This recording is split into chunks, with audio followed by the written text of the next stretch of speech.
goodness. We're Thank so you. glad you're back. Thank Instagram you. has been a Oh my problem the past couple of weeks. I apologize. God, there's no need to apologize. It was one of those like, okay, this is what's happening right now. Hopefully I'll be able to get back on. So I'm glad to be back on.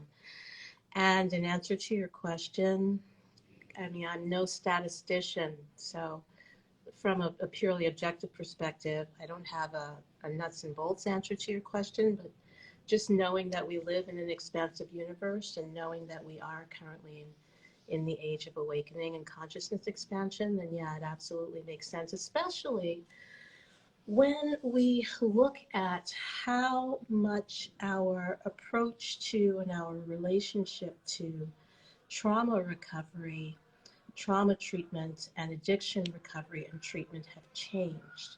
How much less stigma there is and how much more understanding there is around suffered traumas and addictions, and how much more openness we have and allowance and accepting for recognizing addictions and trauma. It goes back to the karmic piece. Pardon, there's a truck making an announcement going by.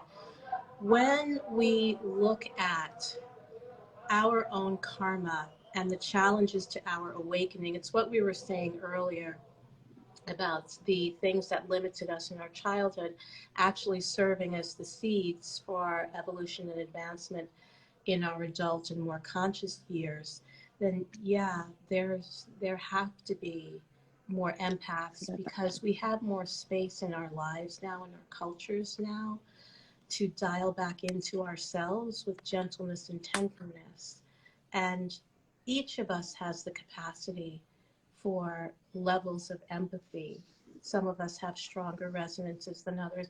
Some of us run faster than others. Some of us draw better than others. Some of us are better at math than others. We all have our own individual strengths and signatures. And yes, at the same time, because of the way life itself is calling us to go more inward and focus from a more internal place, to externalize from a more internalized place, to be more with ourselves and our decision making, then yeah, there have to be more empaths available.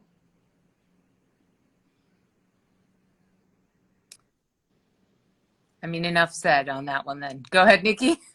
Oh, no, but I was just going to say, you know, if you look at the way every practitioner that we have experienced and that we've heard, every kind of whole body, mind body, well body practitioner that we have experienced, that we have talked about, that we have talked to or spoken with, that we refer others to. One of the biggest draws, one of the top two reasons why we're making these referrals is because of the intuitiveness of that body worker. That we know this inherently as body workers ourselves. When we refer someone out, it is based on the first thing we talk about is this person, their hands, their ability to sense and understand what I needed and how to help guide me in that direction. We are speaking about their empathic abilities. And of course, we know that the way in the somatic practices, in the mind body fitness, we know that these things did not exist in the way that they exist now 30, 40 years ago. When we speak, you know, Joseph Pilates, he was an anomaly in his day. Alexander technique, he was an anomaly. And so now what we have is people tapping, you know, there's some people, you know, no judgments. There's some people where it's for sure very surface. It's incredibly surface. And it is about the external. I think I just saw someone post, do you want super flat abs? Come do mat with me. And I was like, oh, but organically, biologically, super flat abs actually cause digestive problems. Because the viscera has to have room to move. Right. So that the diaphragm can do this and you can push the poo. That's just biology. That's whoever decided to design the human body. And we can't change that because somebody, whoever that being was, that's how they designed the human body to be. But the somatic practices they exist now in a way and in an abundance that they did not a very short amount of time, but there have always been, we know these to be the shamans, we know these to be the midwives in more indigenous cultures and in more, I'll say indigenous times, where we didn't have all of the electrical buzz of technology. We know these people have always existed, but they were revered. Right. Marcia? Pardon, I didn't hear the question in there. Well, it's really a question, but so I'll make it question like. So then that person that is surface and superficial and whatever, I still think that they have value, right? They're in a lot of cases, they're the catalyst. They are the person that will potentially inspire somebody to go seeking somebody that can take them deeper. Yes, And that's yes. how they end up with a person like Marcia, who can take them to so many different places. I mean, she is so well schooled, and her understanding of Eastern religions and all of that. I mean, she's like the total package. Something that my expertise stops here, but I always hope to inspire somebody to go to that next level. So Yes. the question for you, Marcia, when somebody comes to you with a specific something, like let's say they come to you looking for acupuncture, and they think that, I'm coming for acupuncture because my butt cheek doesn't work or whatever it is. Is it easy for you? Not easy, but how do you envelop all of it, everything that you do, into a package that they are able to accept, considering that many people don't understand, I'm sure, what you're talking about? Sorry, I tried to say that as delicately as I could. You're right. Most people don't understand what I'm talking about. No, you're absolutely right. Okay, great question. Good question. Now I understand more of where things are headed. I think my dropping out, I lost the vibration of where we were going for a while. Okay, so my dog. So answer number one, approach number one.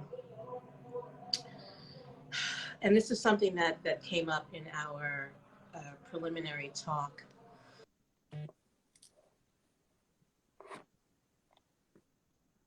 And as good to someone as I have been or am being with myself. I can only offer what I am. So there's that. And my job always when working with anyone is to meet them where they are. You used a really interesting word, accept. Like, how do you get someone to accept what any of us has to offer? And it's really about meeting someone where they are.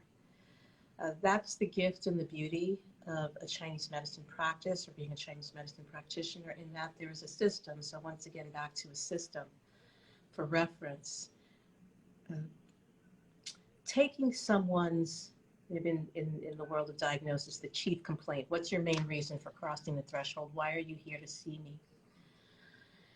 And putting that within the context of, let's say, the Chinese medicine system, which necessarily involves matters of the spirit and how the spirit is manifesting in the physical being. And then meeting someone where they are. Maybe all someone needs from me is a battery of exercises to get their butt cheek working again.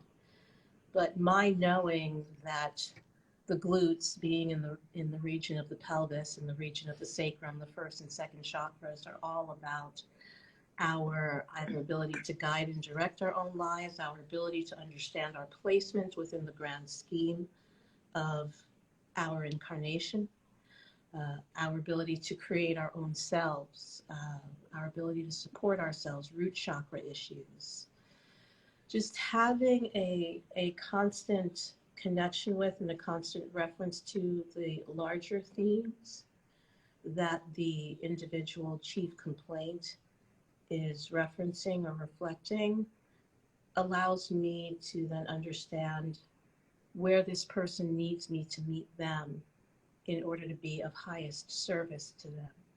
When I approach my work from like the standpoint of showing up in service of someone else's awakening or someone else's incarnation, it no longer becomes about my ego. I spent a lot of time gnashing my teeth and beating my head against the wall and being really frustrated when in my earlier years of practice, because I wanted everybody to know how great Chinese medicine was, and I wanted everybody to see how much Chinese medicine could do for them, and let me show you. And that's all about what I wanted for them and not what they needed in order to return to the conversation between them and them. The conversation between them and them is totally about them and between them. And I may have a battery of knowledge that can be of highest service to them, but my work is in practicing discernment into what to offer that will actually be of use and of service to them, wherever they happen to be on the trajectory of their evolution, of their development, of their awakening, which is not for me to have an opinion about. Because once my opinion starts to influence or become a part of the equation, then I start falling prey to the practitioner pitfall of trying to direct someone else's trajectory. All I can offer is what I have and what I am, and that's something that I get I remind myself on a regular basis from a teacher of mine. Just keep working on yourself, keep doing the best you can to do the best you can, and then you will know what, when, where, and how. So important and so valuable, especially in the fitness world. There. I'm going to dance delicately, well, as delicately as I ever do. But, in the fitness world, put it this way, I'm going to make this about myself. When I started teaching Pilates, I cannot tell you how many men I made lay down on the floor at parties. Let me show you what this is. Looking back at it, as much as it was a passion about this new thing that I was doing, it was also about reaffirming for myself, reaffirming myself for me, and much less about helping them. And now I just don't even recognize that person, because that's not, the work means something totally different to me now. And so that really speaks to me, what you just said. And don't you feel like it's the journey that we all take as teachers? Because none of us is novice at what we are doing. We've had, and we, the three of us especially, come from different backgrounds that have lended themselves. That, we just kind of kept building this chain, and each chain fed into the next one. Whether it was dance, for me it was massage therapy. And putting your hands on a naked body there's an honor to that. There is a very reserved space to that. And when someone allows you to be in that space, it is truly, you have to honor that space. And so all of us kind of kept going on this journey. And so we kept bringing this like steam trunk, and it was a magical trunk, so it wasn't heavy, but we just had this steam trunk of, information and tools that we just kept bringing with us. And so part of that was we, somewhere along our journeys, we realized, yeah, it's not my job to fix you. That's I don't fix. I'm still working on my own self. But I can't fix you. I'm a tour guide. I can tell you that the elephants over here, and they're a little bit docile, and I can tell you that the lions and tigers over here, if you choose to stick your hand out that window, I did remind you that they're on that side. So, okay, we've got a first aid kit, but I can't fix you. And we all have been on that. We all had a come to Jesus moment where we were like, or come to Buddha moment, or, come to Ganesh moment. We all had that moment where we were like, oh, this is not my journey. This is not my journey. I am here because this is where this person decided to enter my path. And so now the two of us can work together as they carve out or, design or bedazzle their journey. And we just, we're kind of hanging out with them and being like, oh yeah, I've got this tool. I know this thing, you know. I am not demeaning it or belittling it, because I take what I do very seriously. Misty met teacher Nikki today. And so, Murderer. but I was very cheerful about it. True. But it's, we go to a coffee bar because of the experience. All of us have the capacity of making coffee at home. We all can buy the little silver cup and we can froth our own milk. We can buy every syrup on planet Earth and every flavor, some even sugar free. But we go to a coffee bar for the experience. If you have a really good barista, you go because you want that little leaf on top of your cappuccino. But that's why we do it. We don't go there because we are incapable of making coffee. There's a specificity that we are looking for, and we are willing to pay, and we are willing to experience certain elements. Some we may like, some we may not like. We know that there's going to be that really loud, scratchy voice person who works the drive-through, and we're like, oh, okay, yeah, but he's at the drive-through and he's trying to bring joy through a speaker, so we'll appreciate that. We have all had that space where we realized it was not our job to fix people. Yeah. It was our job to impart information. I have this, you know what? I have this gift. I have this thing. I went to school and I learned this thing. Maybe I saw it in a Far Side comic, but I have this information that you don't have, and I'm willing to share it.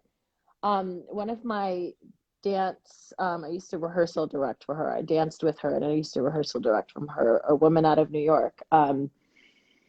And her circle for opening a show, dancers circle up behind the curtain, was nothing to prove, only to share.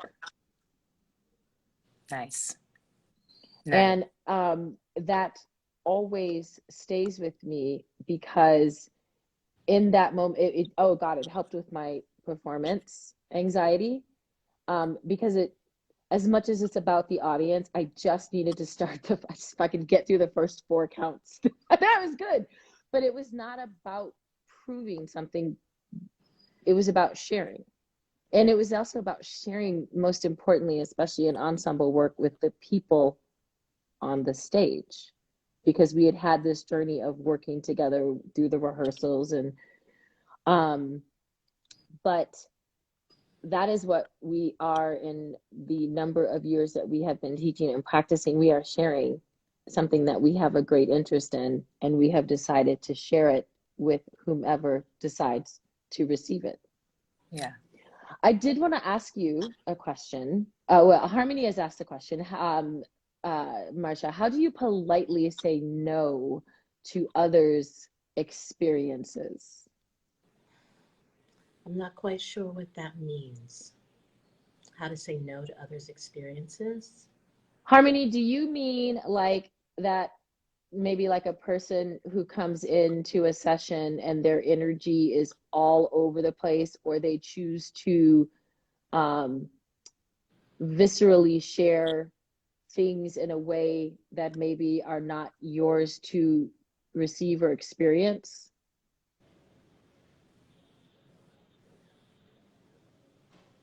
I'm assuming she's typing. I'm sure.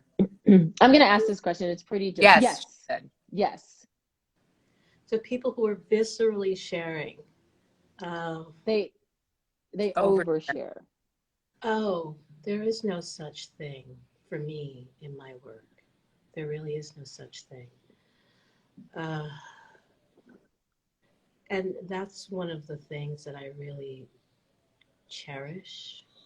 I was about to say value. So yes, from the professional nuts and bolts sides of things, it's one of the things I really value in my practitioner-patient relationship.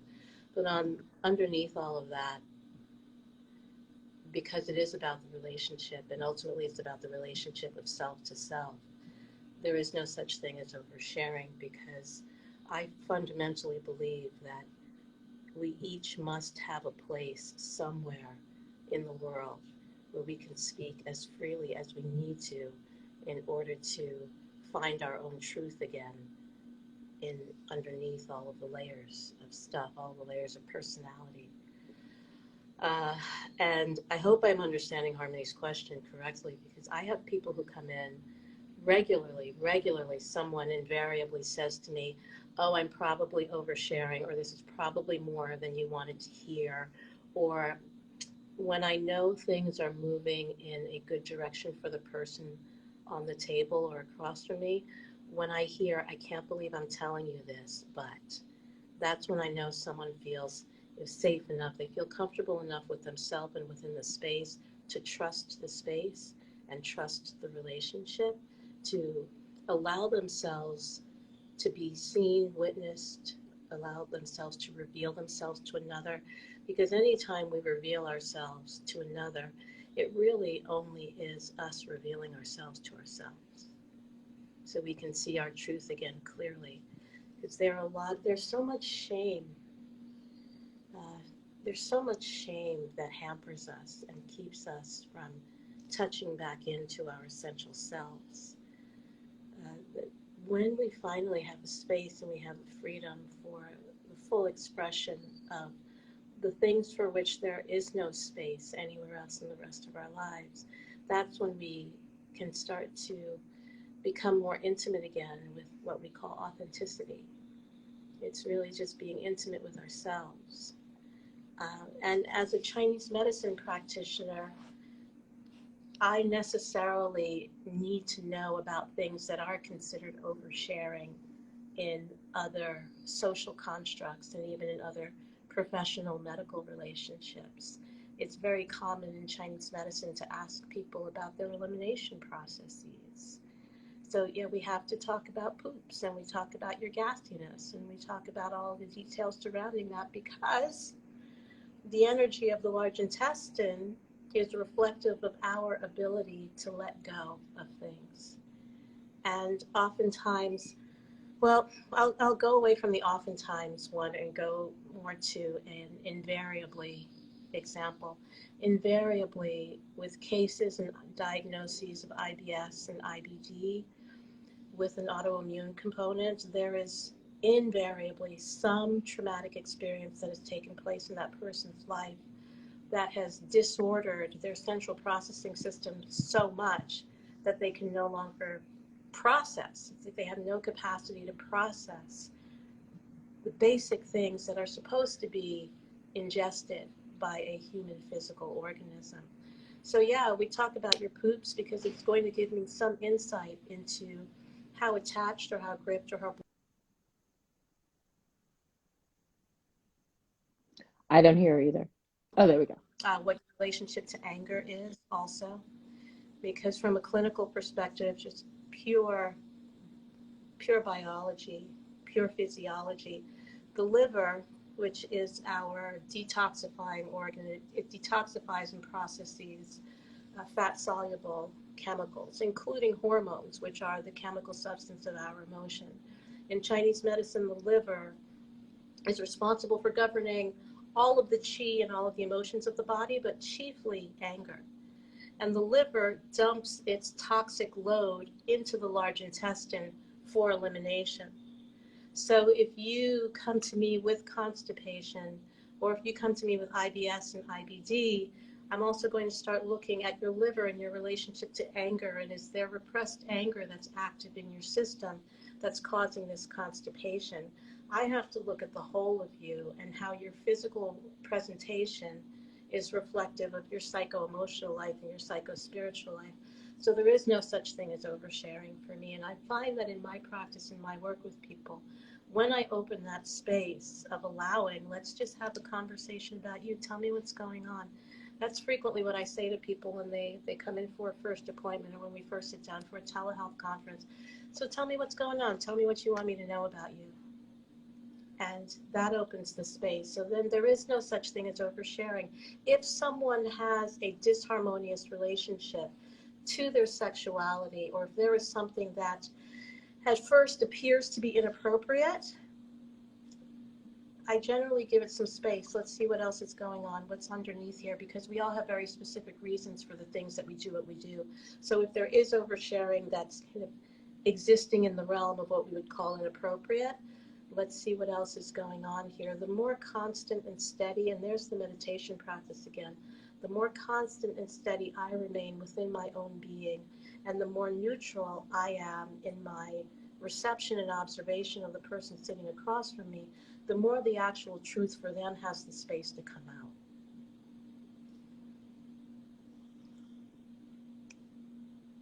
I don't know if that speaks to what you were referencing or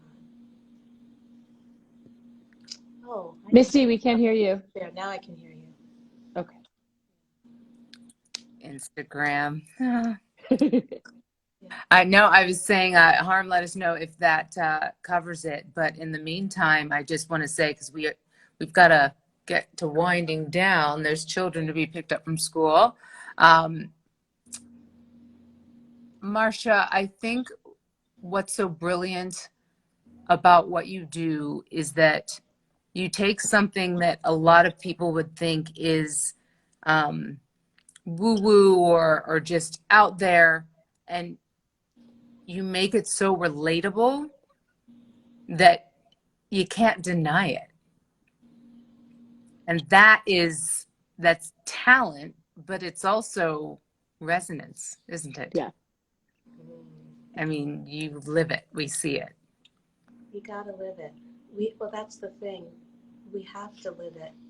We can make really nice Instagram posts about it, and we can wear really cool spiritual gangster t-shirts about it, but you actually do have to live it. That's the happily ever after part. And happily ever after is the just ever after, because we are these ever evolving beings. And thank you for what you're saying. And let me tell you, this is why you are my favorite person this week. You're probably my favorite person this month, because you spoke to something that it's a little bit of a soapbox thing for me. It's kind of a playful soapbox. Woo-woo. Woo-woo has a bad name. It has a bad rep. Woo-woo is how we dismiss ourselves, frankly. I see it all the time. People come to me and they're like, well, I know this probably sounds really woo-woo. That's your essential truth that you just dismissed because nobody else understands you, or at least until you've sat in front of me. You've never had an experience of someone just listening to you, to hear what you have to say and how you think about life. And the whole woo-woo thing, the first thing we do when we start getting intoxicated and partying, what's the first thing people say? Woo-woo, woo-woo, right? So we want the woo-woo. We want the woo-woo, and we never even thought about it have like that, right? never even thought about that. But it's so true. The first thing we say is woo-woo. So that woo-woo is actually an essential part of us, because we all do it. It's universal, and we all want it. And we've become so limited in our fullest expression and our free expression of selves that we have to default to things, that we think we need things like alcohol, like drugs, like food, like relationships, like shopping, like gambling, all of the things, like bread, like chocolate, whatever it is, television, binge watching. We think we need these things to get ourselves to a place where we can, like, what do we take the edge off or blow off some steam so we can say woo woo. We want that pure, positive, joyful expression of the essential nature of our being.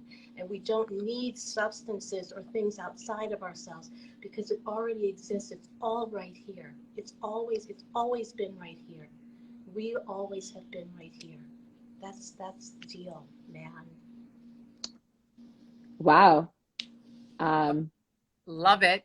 I personally love the woo-woo of me, because I feel like that's the curiosity. That is the adventure. That is the place where I feel like I can truly explore. So I love hearing you say that it's, first of all, it's so very true, but secondly, it speaks volumes. Nikki. Yes. Anything else before we close this down? And Marcia, P.S., we need you to come back. I was just about to say that. I That would was, love to. Thank you so much. The two of you are really amazing. You two are oh, really, thank really you. amazing. Thank you so much for this today. This was just, Well, this is the Yeah, this first is, one we because you're know that coming back. we know that there are more questions. We know that there are more comments. We know that. We can feel our audience. And so we do definitely want to invite you on. We obviously will coordinate that with you. Um, it's a difference, and I want to close with saying, obviously, thank you, Marcia, for your time, for your energy, for your spirit. And then to our audience, I want to remind you, um, this is what we're doing in 22. We are working diligently to introduce you to just human spirits that allow you to dive deeper into yourself. And then, of course, there's a community there.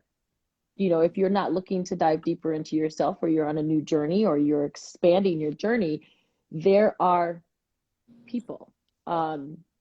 Marcia was a big red flag for Misty when she found her, and Not because a red that's flag. She was not more a like red flag. I mean, wow, bright, wow, wow, wow. right? And so Contact. yeah, exactly. They were on the same wavelength, and that is how the two connected. And so, um, that is what we're wanting to bring to you, and to continue to bring to you, over the next several months, because we know that there is a want for it. And we're going to try to bring you the best that's out there. Harmony has posted Marcia's website again, and of course, go in and meet up with her on Instagram, shoot her an email, schedule a session, see what she's about. And because there's so much more. If you feel like this was impactful, this is just the tip. And I'm just so sorry that some of you missed the first part because it was so fabulous. And I doubt Instagram will let me post it, because the last time we got booted off, we lost the first half of the show. I'm going to see what I can do, though, but just know that ThoughtFLOW may be joining you from a different platform in the future. But no matter what that is or where that is, you will be seeing Marcia again. Marcia, we are better people for this chat today. Yes. And I hope that you know that and feel that we are coming from the bottom of our heart and our top of our souls, 100%. Thank you. It's been an honor. Thank you. it's been just phenomenal. Thank you. You two are Thank extraordinary. Thank you. Thank you, everyone, for We're joining back on us. Thursday night. So Thursday night, 7 p.m. East Coast time and 6 p.m. if your time zone has been elevated by Marcia Central. Have a good weekend, you guys. Bye, everyone. Bye. Thank you so much.